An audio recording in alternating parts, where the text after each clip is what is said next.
तो मूवी की शुरुआत में हमें एक ऑर्फनेज दिखाया जाता है जहाँ पर कई सारे अनाथ बच्चे रहा करते थे। फिर हम इस मूवी के दो मेन कैरेक्टर्स को देखते हैं। पहला है क्लेटस कैसिडी और दूसरी है फ्रांसिस लुइस पैरिसन। वो दोनों ही अलग अलग रूम्स में बैठे हुए एक दूसरे से बातें कर रहे थे। फ्रांसिस, जो कि बहुत ही ज़्यादा डरी हुई और सहमी हुई थी, वो क्लेटस के पूछने पर बताती है कि डॉक्टर्स ने उसे कहा है कि उसके म्यूटेशंस तेज़ी से बढ़ते जा रहे हैं और उसे डर है कि कहीं वो लोग उसे यहाँ से कोई एक्सपेरिमेंट करने के लिए लेकर जा सकते हैं। क्लेटस उसकी ये बात सुनकर उससे कहता है कि उसे घबराने की ज़रूरत नहीं है और वो लोग तुम पर एक्सपेरिमेंट करके अपनी एक आखिरी उम्मीद को भी ख़त्म नहीं कर सकते। तभी वहाँ पर कुछ लोग आकर फ्रांसिस को वहाँ से ले जाने लगते हैं, जिसे देखकर क्लेटस को बहुत गुस्सा आता है और वो अपने रूम के विंडो पर ज़ोर ज़ोर से हाथ मारकर उन्हें रोकने लगता है। जब वो लोग फ्रांसिस को एक पुलिस वैन में बिठाकर ले जा रहे होते हैं, तब कुछ दूरी पर पहुँचते ही फ्रांसिस बहुत ज़ोर से चिल्लाने लगती है। अब क्योंकि फ्रांसिस के अंदर एक वियर्ड सी पावर थी, तो वो चिल्लाते वक्त अपनी पिच को इतना हाई कर लेती है कि उसके पास रखी सभी चीज़ों को और लोगों को वो इधर उधर फेंक और उड़ा सकती है। तो जब वो चिल्लाती है तो पुलिस की वैन पलट जाती है और फिर पुलिस का एक आदमी उस पर हड़बड़ी में आकर गोली चला देता है, जो उसकी आंख में लग जाती है। और वहाँ मौजूद सभी पुलिस वाले ये सोचते हैं कि वो मर चुकी है, पर उन्हें ये नहीं पता कि फ्रांसिस अभी भी जिंदा है और उसे रेवनक्रॉफ्ट में रखा गया है। रेवनक्रॉफ्ट एक स्पेशल जेल की तरह है जहाँ पर फ्रांसिस की जैसे वियर्ड और बहुत ही ज़्यादा खतरनाक क्रिमिनल्स को रखा जाता है। डॉक्टर्स ने उसे वहाँ पर एक्सपेरिमेंट करने के लिए रखा था। तभी वहाँ पर एक वार्ड बॉय फ्रांसिस को न्यूज़पेपर देता है जिस पर सीरियल किलर क्लेटस कैसिडी के बारे में एक आर्टिकल लिखा था, जिसे एडी ब्रॉक नाम के एक जर्नलिस्ट ने लिखा था। वो डॉक्टर फ्रांसिस से कहती है कि क्लेटस जैसे किलर्स को तो मौत की सज़ा ही होनी चाहिए।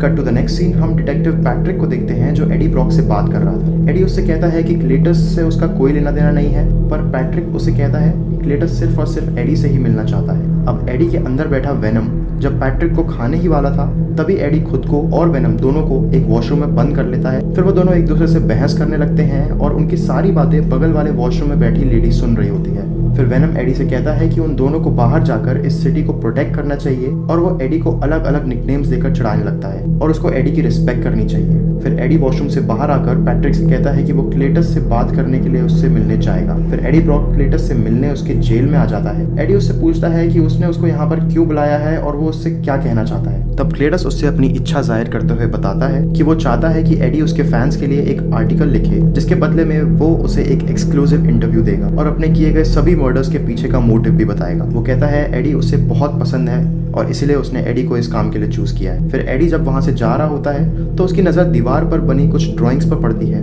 जिसमें कि एक चर्च और कुछ ग्रेव्स भी होती है। एडी के जाते वक्त क्लेटस उससे कहता है कि तुम मुझे भूल मत जाना। बाहर आने के बाद एडी पैट्रिक को इस बारे में कुछ नहीं बताता, वो बस बोलता है कि उसकी इन्वेस्टिगेशन अभी भी जारी है और अपनी बाइक पर बैठकर वहां से चला जाता है। फिर एडी घर पर आकर वेनम की हेल्प से उस दीवार पर बनी सभी ड्राइंग्स को दोबारा से बनाता है और उन्हें डिकोड करने की कोशिश करता है। ये करने पर एडी को एक लोकेशन का पता लगता है जहाँ पर क्लेटस ने उन सभी डेड बॉडीज को छुपा कर रखा था। अगले दिन पुलिस उस लोकेशन पर पहुंचकर उन सभी डेड बॉडीज को ढूंढ लेती है जिन्हें क्लेटस ने ही मारा था और वहां पर छुपा दिया था। कुछ मीडिया वाले एडी से पूछते हैं कि क्या क्लेटस और उसके बीच दोस्ती हो चुकी है और क्यों उसने सिर्फ और सिर्फ एडी को ही उन डेड बॉडीज के बारे में बताया। ये सब देखकर पैट्रिक को बहुत गुस्सा आता है क्योंकि एडी ने उसे इस बारे में कुछ भी नहीं बताया था और उसने डायरेक्ट मीडिया को जाकर खबर कर दी। इस न्यूज़ के बाहर आने के बाद क्लेटस को मौत की सजा सुना दी जाती है और वो एडी को इस बात का जिम्मेदार ठहराता है क्योंकि उसे लगा था एडी ने उसके साथ धोखा किया है। क्लेटस की फांसी की खबर सुनकर फ्रांसिस भी टूट जाती है। इसके बाद घर पर वेनम एडी से कहता है कि अब हम मिलकर सभी दुश्मनों से लड़ेंगे और वो अब चॉकलेट और मुर्गियां खाकर थक चुका है, तो वो अब किसी इंसान को खाना चाहता है। जिसके जवाब में एडी कहता है कि वो लोग ऑलरेडी क्लेटस के केस में उलझे हुए हैं और अगर अब किसी के साथ कुछ भी हुआ तो FBI का सीधा शक उन पर ही जाएगा। फिर उन दोनों में दोबारा बहस शुरू हो जाती है, तो एडी चॉकलेट खरीदने के लिए मिसेस चैन के स्टोर आ जाता है जहाँ पर चॉकलेट खत्म हो चुकी थी। इसलिए फिर वेनम एक पोल्ट्री फार्म से बहुत सी मुर्गियां खा लेता है और अपना पेट भर लेता है। अपना पेट भरने के बाद जब वो दोनों वापस जा रहे होते हैं तब उन्हें रास्ते में एक गुंडा दिखता है जो कि एक लेडी का बैग छीनकर भाग रहा था। अब वेनम उस गुंडे को पकड़कर खाने ही वाला था, तो एडी उसे रोक लेता है और वो वापस जाने लगता है। वापस जाते वक्त उसे एन का कॉल आता है और वो उससे मिलने बुलाती है, तो एडी भी उससे मिलने चला जाता है। वो दोनों एक रेस्टोरेंट में मिलते हैं और तब एन एडी को बताती है कि उसकी और डैन की एंगेजमेंट हो चुकी है, जिसे सुनकर एडी हैरान हो जाता है और वो बहुत ही इमोशनल भी हो जाता है। अब क्योंकि एन को वेनम के बारे में मालूम था, तो वो जाते जाते वेनम से एडी का ख्याल रखने के लिए बोलती है। एडी अपनी बाइक पर बैठकर घर वापस आ रहा होता है, तब वेनम उससे कहता है कि तुम्हें इन छोटी छोटी बातों पर उदास नहीं होना चाहिए और वो दोनों बड़े बड़े काम करने के लिए बने हैं। रिप्लाई में एडी भी उससे कहता है कि तुम्हें नहीं पता फीलिंग्स क्या होती हैं और तुमने कभी किसी से प्यार भी तो नहीं किया है। फिर अगले दिन हम देखते हैं कि वेनम अपना और एडी का ब्रेकफास्ट बना रहा होता है और एडी को चीयर अप करने के लिए वो ये सब कर रहा था। तभी उनके पास एक लेटर आता है जो कि क्लेटस ने जेल से भेजा था। उस लेटर में क्लेटस ने बताया कि कैसे उसने अपनी मदर और ग्रैंडमदर को मार दिया था और फिर उसके फादर ने उसे एक ऑर्फनेज में भेज दिया।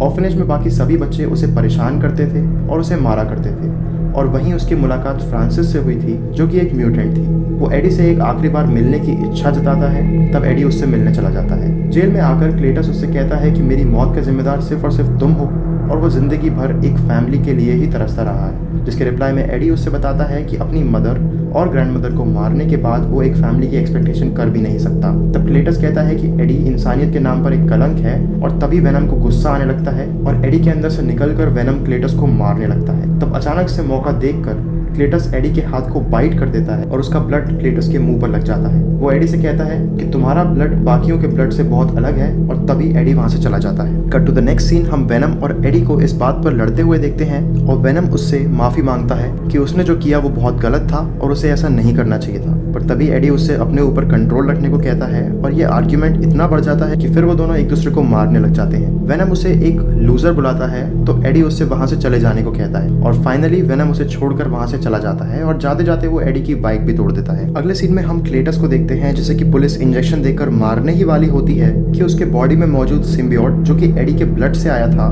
वो रिएक्ट करने लगता है और तभी जन्म होता है कार्नेज का। कार्नेज वेनम के मुकाबले साइज में बहुत ही ज्यादा बड़ा है और पावरफुल भी है। वो अपनी भूख मिटाने के लिए वहां मौजूद पुलिस वालों को खाना शुरू कर देता है और चारों तरफ तोड़ फोड़ कर तबाही मचा देता है। एडी को जब ये न्यूज पता लगती है कि क्लेटस जेल से फरार हो चुका है तो वो बहुत ही ज्यादा परेशान हो जाता है। तभी उससे मिलने वहां पैट्रिक आ जाता है। पैट्रिक को लगता है कि एडी ने ही क्लेटस की वहां से भागने में मदद की है और वो ही इस पूरे इंसिडेंट का जिम्मेदार है। एडी उसे मना करता है कि वो इस बारे में कुछ नहीं जानता और इसका इस चीज में कोई भी हाथ नहीं है। दूसरी तरफ हम वेनम को देखते हैं जो कि बारी बारी से बॉडीज को चेंज कर रहा था और एडी के जैसे एक स्ट्रॉन्ग इंसान की बॉडी में जाने का सोच रहा था लेकिन उसे ऐसी कोई बॉडी नहीं मिल रही थी। फिर वेनम एक हैलोवीन पार्टी में चला जाता है जहाँ पर सभी लोगों को लग रहा था कि उसने एक कॉस्ट्यूम पहन रखी है तो वो सभी लोग उसकी कॉस्ट्यूम की तारीफ करने लगते हैं। फिर हम क्लेटस को देखते हैं जो बाहर रोड पर किसी की गाड़ी चुरा कर भाग जाता है। क्लेटस और कार्नेज भी बिल्कुल एडी और वेनम की तरह ही एक दूसरे से बात कर रहे थे और वो दोनों ये डील करते हैं कि वो पहले फ्रांसिस को छुड़वाएंगे और फिर वेनम को मारकर पूरी अर्थ पर राज करेंगे। दूसरी तरफ वेनम भी उस पार्टी से बोर हो जाता है और वहां से वापस आने लगता है। वेनम को अंदर ही अंदर एडी की कमी खल रही थी और वो एडी को बहुत ज्यादा मिस कर रहा था। फिर एडी उस ऑर्फनेज में आ जाता है जहाँ पर क्लेटस रहा करता था। वो एक पेड़ पर कुछ देखता है जहाँ पर लिखा होता है CK loves FB और वो ये सारी बात पैट्रिक को बताता है। वो उससे कहता है कि FB का मतलब फ्रांसिस बैरिसन है, जिसके जवाब में पैट्रिक उसे कहता है कि फ्रांसिस को तो उसने खुद ने ही शूट करके जान से मारा है और वो दोनों ही इस बात से अनजान है कि फ्रांसिस अभी भी जिंदा है और उसे रेवेनक्रॉफ्ट में रखा गया है। दूसरी तरफ हम देखते हैं कि क्लेटस सीक्रेट लोकेशन का पता लगाता है और वो फ्रांसिस को छुड़ाने वहां आ जाता है। वो पहले वहां के डॉक्टर्स को मारता है और फिर फ्रांसिस को फ्री करके उसे कार्नेज से इंट्रोड्यूस करता है। वो देखकर फ्रांसिस बहुत ही ज्यादा खुश हो जाती है और वो तीनों ही वहां से भाग जाते हैं। उन तीनों के पीछे वहां पर पुलिस पड़ जाती है पर कार्नेज की पावर के आगे कोई भी नहीं टिकने वाला था। वो पुलिस की कार्स को इधर उधर उठाकर फेंकने लगता है और सभी को मारना शुरू कर देता है। उधर वेनम भी एक दूसरे आदमी की बॉडी में आकर मिसेस चैन के स्टोर में आ जाता है और उसे खाने के लिए चॉकलेट्स मांगता है। इसके बाद हम देखते हैं कि एडी को पुलिस की कस्टडी में ले लिया गया है क्योंकि पुलिस को शक था कि कल रात हुए हमले और क्लेटस की जेल से भागने में उसी का हाथ है। इसके बाद एडी उन्हें कॉल करने को कहता है और वो सीधा एन को कॉल करके उससे मिलने के लिए बुलाता है। फिर एन और उसका मंगेतर डैन दोनों ही एडी से मिलने आ जाते हैं। फिर एडी उसे क्लेटस और कार्नेज के बारे में सब कुछ बता देता है और उससे कहता है कि वो जल्द से जल्द जाकर वेनम को ढूंढ कर लाए क्योंकि वेनम ही एक ऐसा शख्स है जो कि कार्नेज को रोक सकता है। क्योंकि एन जानती थी कि मिसेस चैन को वेनम के बारे में सब पता है तो वो सबसे पहले उनके स्टोर वेनम के बारे में पूछने आ जाती है और तब वहाँ ये रिवील होता है कि वेनम दरअसल मिसेस चैन की बॉडी में ही था और वो एडी की हेल्प नहीं करना चाहता था। फिर एन के बहुत बार रिक्वेस्ट करने के बाद वो उसकी बात मान जाता है और उसके साथ चल देता है। दूसरी ओर क्लेटस, कार्नेज और फ्रांसिस तीनों साथ मिलकर अपने ऑर्फनेज को आग लगा देते हैं और अब उनका अगला टारगेट वेनम है। फिर एन वेनम को अपने साथ लेकर एडी के पास पहुंच जाती है और फिर वो तीनों पुलिस स्टेशन की दीवार को तोड़कर वहां से भाग जाते हैं। एडी वेनम से माफी मांगता है और फिर वेनम उसकी बॉडी में वापस आ जाता है। इसके बाद कार्नेज पैट्रिक को पकड़ लेता है और दूसरी तरफ फ्रांसिस एडी को ढूंढने उसके घर जाती है।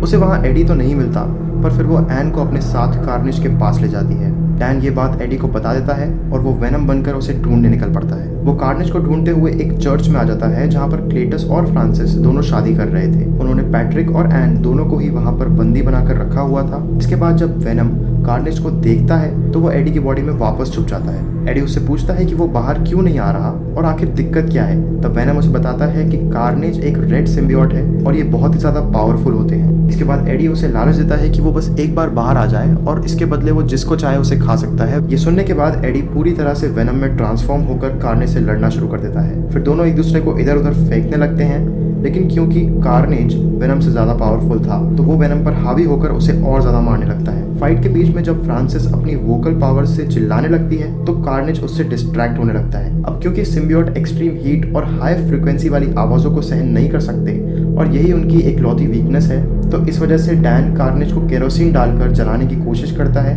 और अचानक से तभी चर्च की बड़ी सी बेल बजना शुरू कर देती है। अब बेल की बहुत तेज वाइब्रेशन की वजह से वेनम और कार्नेज दोनों ही डरकर वापस अंदर चले जाते हैं और वो बार बार अपनी फॉर्म को स्विच करने लगते हैं। फिर साउंड के बंद हो जाने के बाद कार्नेज वेनम को नीचे गिरा देता है और उस पर कई सारे पत्थर डाल देता है जिससे कि वेनम उठ नहीं पाए। फिर वो एन को लेकर चर्च के टॉप पर चला जाता है। नीचे वेनम एडी से कहता है कि वो कार्नेज का मुकाबला नहीं कर सकता क्योंकि वो उससे काफी ज्यादा पावरफुल है। पर तभी फ्रांसिस की वॉइस से इरिटेट होकर कार्नेज उसे बहुत जोर से पकड़ लेता है जिससे कि वो बेहोश होकर नीचे गिर जाती है। अब क्योंकि कार्नेज क्लेटस की बॉडी पर पूरी तरह से हावी हो चुका था तो वो भी उसे ऐसा करने से नहीं रोक पाता। फिर कार्नेज और क्लेटस को इस तरह लड़ते देख एडी कहता है कि वो दोनों एक दूसरे के लिए नहीं बने हैं, लेकिन वेनम और एडी एक दूसरे को बहुत अच्छी तरह से समझते हैं और उनका एक दूसरे से तालमेल बहुत ही ज्यादा अच्छा है। एडी की ये बात सुनकर वेनम को कॉन्फिडेंस आ जाता है और फिर वो अपने ऊपर रखे पत्थरों को हटाकर कार्नेज के पीछे पीछे चर्च के टॉप पर आ जाता है। एन को बचाने के लिए वेनम कार्नेज के सर में एक रॉड घुसा देता है जिससे कि वो एन को छोड़ देता है और फिर वेनम सही समय पर आकर एन को नीचे गिरने से बचा लेता है। पर तब तक कार्नेज वहां पहुंच चुका था और वो वेनम के पेट में अपने स्पाइक्स को घुसाकर उससे कहता है कि उन दोनों में से किसी एक को तो आज मरना ही होगा और उससे कहता है कि Venom let there be Carnage. इसके बाद फ्रांसिस को होश आ जाता है और ये देखकर कार्नेज उसे धक्का दे देता है जिससे कि वो नीचे गिरने लगती है। पर नीचे गिरते वक्त फ्रांसिस बहुत जोर से चिल्लाती है तो चर्च की सभी दीवारें टूटकर नीचे गिर जाती हैं। वहां मौजूद सारे ही लोग नीचे गिरना शुरू कर देते हैं। फ्रांसिस की इतनी हाई फ्रीक्वेंसी वाली आवाज की वजह से कार्नेज और वेनम दोनों ही अपने अपने होस्ट की बॉडी को छोड़ देते हैं और फिर वो सभी लोग नीचे गिरना शुरू कर देते हैं। फिर वेनम बड़ी चालाकी से बॉडीज को स्विच करते करते एन, एडी और डैन तीनों को ही गिरने से बचा लेता है। पर फ्रांसिस के ऊपर चर्च की एक बेल गिर जाती है जिसे देखकर क्लेटस को बहुत अफसोस होता है और फिर वो कार्नेज को खुद से पूरी तरह से अलग कर लेता है। फिर वेनम और एडी दोनों वहां पहुंचकर कार्नेज के सिम्बियोट को पूरी तरह से खा जाते हैं और फिर क्लेटस एडी को बताता है कि वो बस एडी का दोस्त बनना चाहता था, पर एडी उसे सॉरी बोलता है और फिर वेनम क्लेटस को भी खा जाता है। आखिर में एडी एन को गुड बाय कहता है और वहां से चला जाता है। अब अगर मूवी के पोस्ट क्रेडिट सीन की बात करी जाए तो एडी और वेनम एक बीच पर बैठे हुए एक दूसरे से बातें कर रहे थे और वेनम उसे इस वेकेशन के लिए थैंक्स बोलता है। Cut to the next scene. Venom और एडी दोनों ही एक रूम में लेटे हुए थे जहाँ पर वेनम उसे कुछ दिखाने ही वाला होता है कि अचानक सब कुछ हिलने लगता है और बाहर बहुत तेज रोशनी चमकती है। तब वेनम एडी से कहता है कि ये सब उसने नहीं किया और टीवी पर स्पाइडरमैन को देखकर वेनम को कुछ याद आता है और इसी के साथ मूवी यहाँ पर खत्म हो जाती है।